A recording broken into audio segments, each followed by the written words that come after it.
जब खुद प्रधानमंत्री नरेंद्र मोदी ने बागेश्वर धाम के पीठाधीश्वर धीरेंद्र कृष्ण शास्त्री की शादी की पर्ची निकाल ली, तो यह सिर्फ एक मजाक था या इसके पीछे कोई बड़ा संकेत छिपा है? क्या पीएम मोदी वाकई बाबा के बाराती बन सकते हैं? यह सवाल अब पूरे देश में गूंज रहा है। सनातन संस्कृति का झंडा उठाने वाले धीरेंद्र कृष्ण शास्त्री और हिंदू जागरण के सबसे बड़े चेहरे पीएम मोदी की ये मुलाकात केवल संयोग थी या किसी नए समीकरण की शुरुआत? साथ ही महाकुंभ के आलोचकों पर भी पीएम मोदी का तीखा वार। आखिर क्यों कहा कि ये लोग गुलाम मानसिकता से ग्रसित हैं? इस एक्सक्लूसिव रिपोर्ट में दिखाएंगे आपको पूरी कहानी। नमस्कार, स्वागत है आप सबका आयुन भारत पर। मैं हूं आपके साथ तनीषा भारद्वाज। ये तो हम सबको पता है कि कल पीएम मोदी बागेश्वर धाम गए, जहां उन्होंने बालाजी सरकार कैंसर इंस्टीट्यूट का शिलान्यास किया और एक जनसभा को संबोधित किया। उसके बाद उन्होंने बाबा बागेश्वर की पर्ची भी निकाली और धीरेंद्र कृष्ण शास्त्री की माता जी से भी मिले।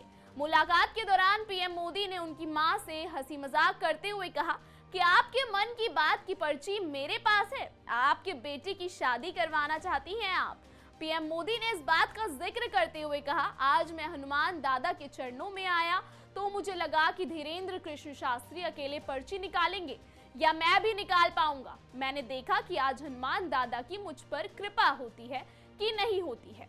हनुमान दादा ने मुझे आशीर्वाद दिया और मैंने आज पहली बार पर्ची निकाली। उनकी माता जी को मैंने पर्ची निकाल कर भी दी।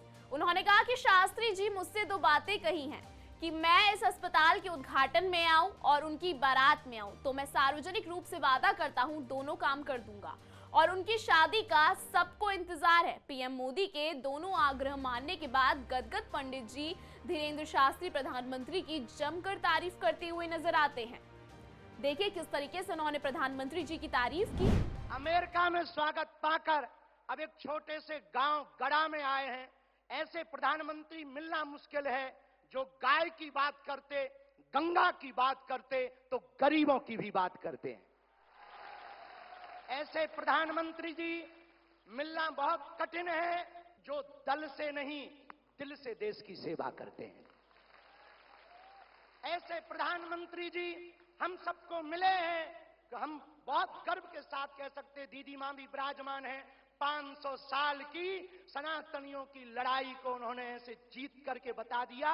लोग कहते थे परिंदा पर नहीं मारेगा, उन्होंने राम लला को भव्यता के साथ बैठा दिया। अब बाबा बागेश्वर की बात भी बिल्कुल सही है और वो दौर था जब केंद्र की मनमोहन सरकार के मंत्री उस वक्त भगवा आतंकवाद का शब्द गढ़ा करते थे, जब इस्लामिक आतंकवाद का दंश पूरे देश में झेल रहा था।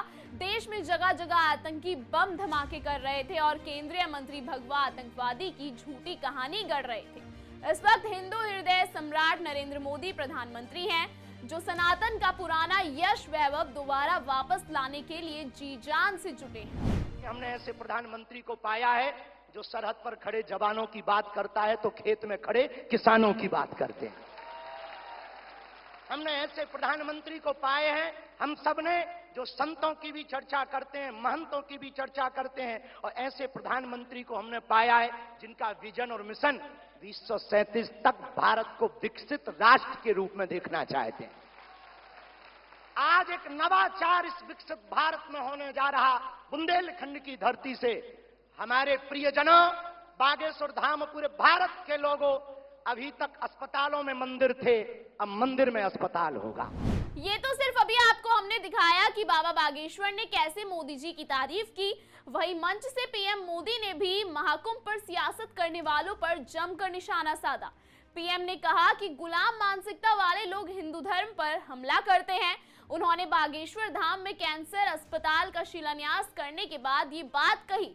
उत्तर प्रदेश के प्रयागराज में चल रहे महाकुंभ पर की गई टिप्पणियों की आलोचना करते हुए पीएम मोदी ने कहा कि हम देखते हैं कि नेताओं का एक वर्ग ऐसा है जो धर्म का मखौल उड़ाता है और लोगों को तोड़ने में जुटा है।